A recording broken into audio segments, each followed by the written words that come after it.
back to the dirt journal. You want to say something to the camera? It's quest for details. What do you have to tell them? He'll walk right up and talk to you guys. What? Oh, you heard it here.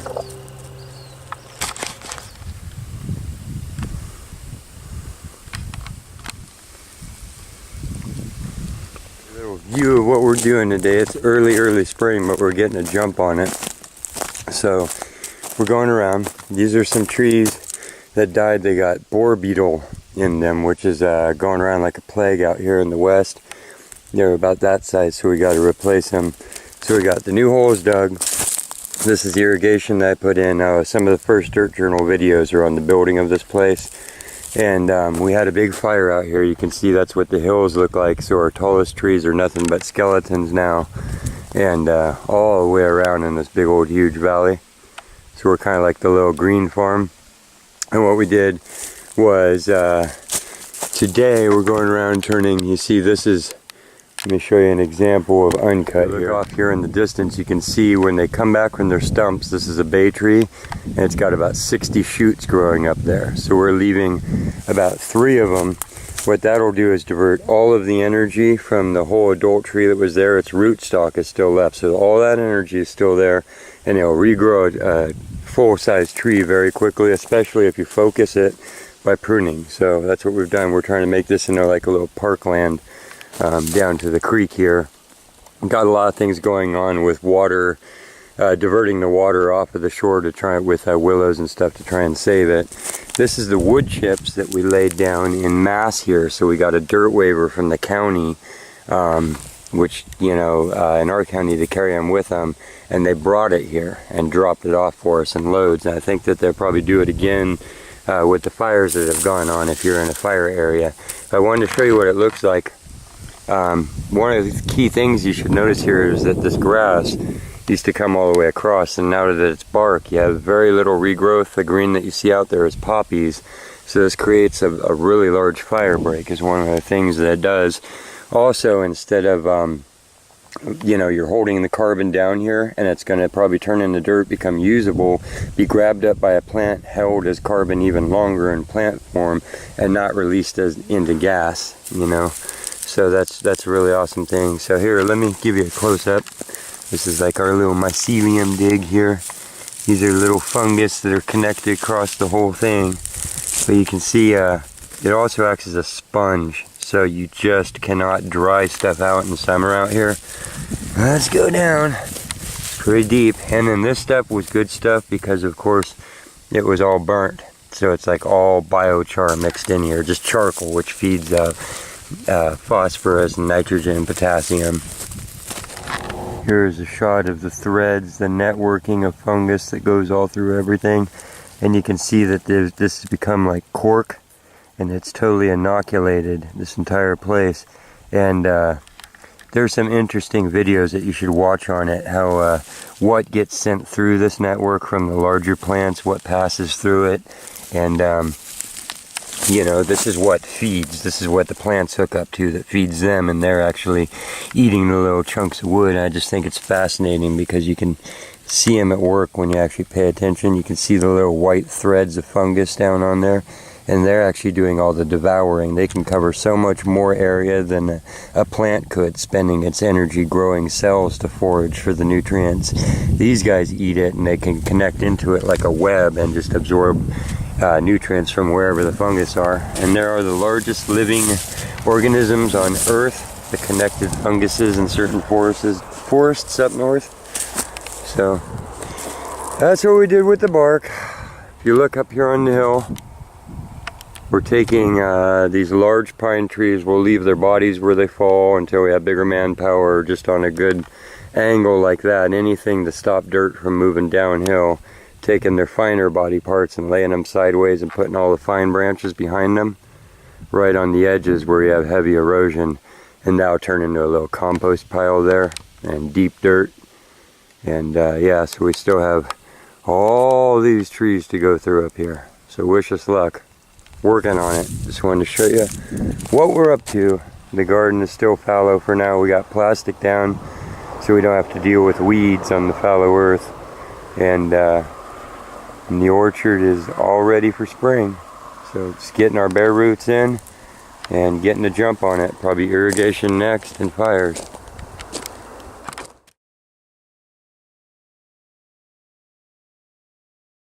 There's an after shot, only green and live sticking up along the roadside there. Those are all recovering baby bays, and then there's a before. All the dead and the scrub still sticking through it. So we're cleaning up our curb appeal here and doing our part to chip in. The county guys in our county are dealing with massive fires on 5 sides of this whole county basically. Yes, 5 sides. So next will be the other side of the bridge. Be all that you see. We had to wait, wanted to wait for some coverage just for a little privacy, but now the green is getting up there, and we're going to drop the dead out of it and make it look all pretty. Up to the mountain. Fires just make things messy, but we're trying to use the resources as best we can to put it all back together here. So we're on year 3. Some people in this county are on month 1. So on you go, upwards.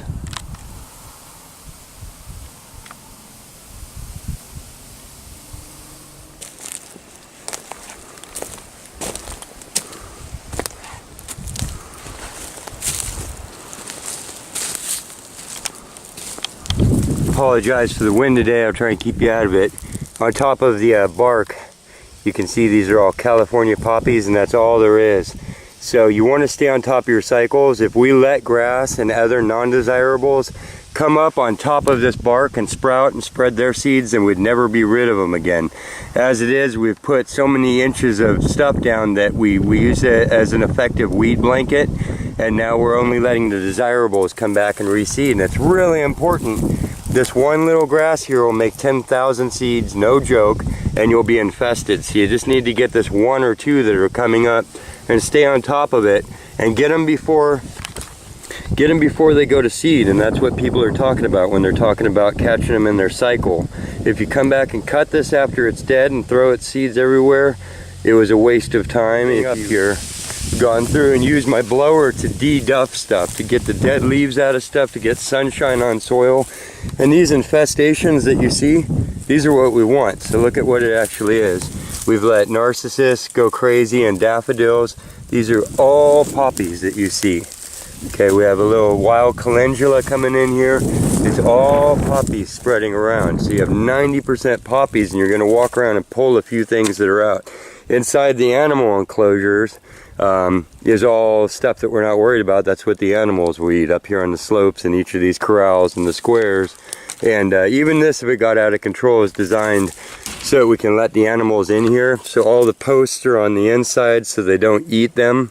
So that when you're the owner of the property wanted the goats to be able to be let in here, and so then you have to work with your builders to make sure that things end up the right way for sure. So this whole area is actually sectioned out to be able to let goats in, keep them separate from the orchard and the strawberries, keep them separate from the gardens. So that's the concept. And this is our little composting in between area, in between livestock and garden.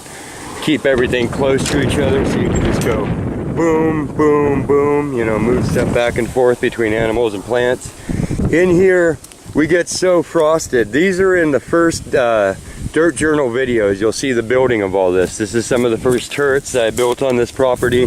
We're down at creek level, so we get flooded, but we're so far back that we get just this little inch of silt every year. There was actually bark in here. If you look at it though, it's that river silt. So we got about an inch over the bark that was here. These are little circles that I put around it, so it actually hasn't gotten higher than that, but we make sure that stuff doesn't build up on the trees. You don't want them to get all crowded with organic material. That's one of the ways that beetles get up into them.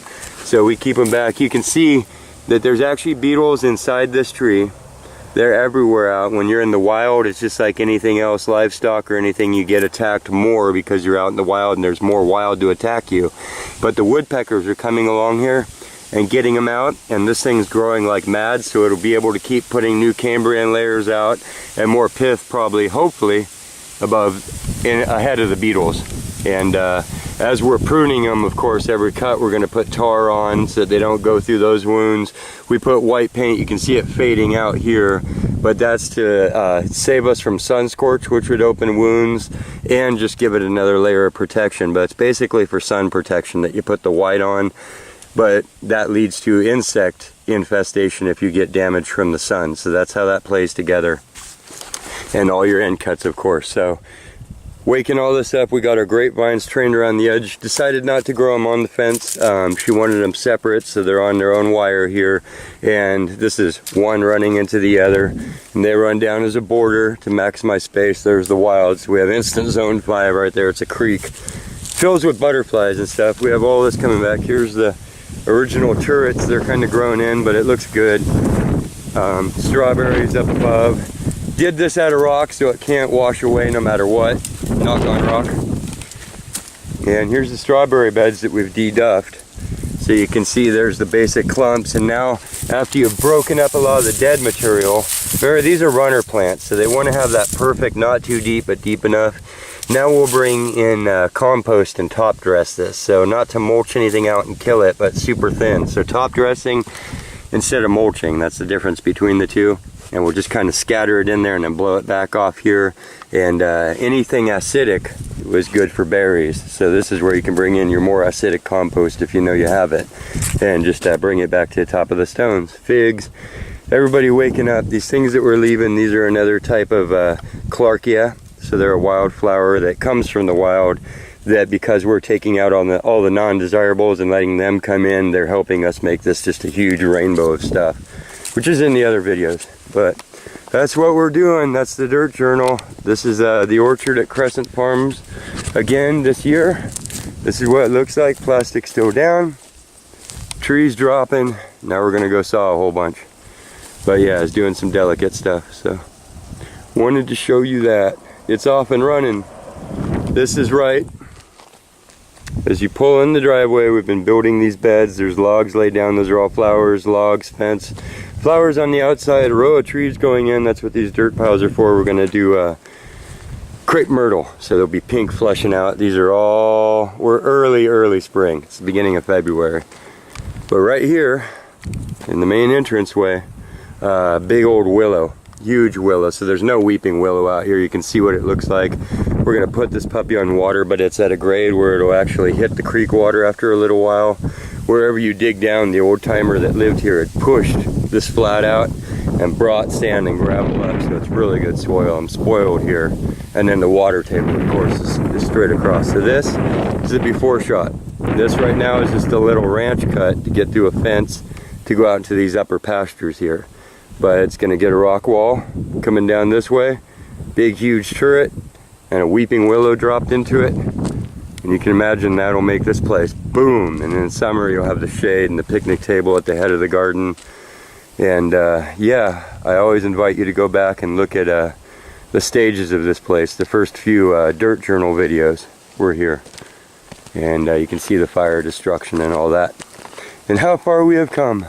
Thank you guys. Got daylilies and irises coming up like crazy. It's the creek. This is what we're doing with a lot of it, is just laying it down into the ground. Kind of whole but flat. So all the trees that were here I've cut off right, leaving their dead inside the green. That doesn't matter so much for the visual, and it'll just drop out. Laying the rest down flat here. This will just get eaten and absorbed and used as riprap. This is the example of the before. This is the after, so just their base shoots. This is only 3 years after a fire they've grown that tall. On this side, we're not going to take them into singles. We're going to let them hedge up and just block out the road eventually. So survivors, we got bay, and the one big oak and everything else cleaned up. And going to work our way on down this way a little bit and then hit the slope, like I said. But yeah, that is as low as we can chop it and dice it. And just let the grass grow through it and let it rot some more. It's bone dry. And this is where, at a different point in history, the creek made a little swale, so we're just laying it in here and let that just thicken in. Cody! He's just looking for a shady spot.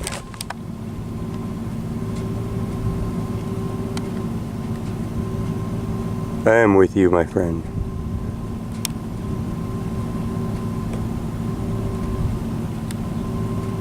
I can see the concrete slowly creeping.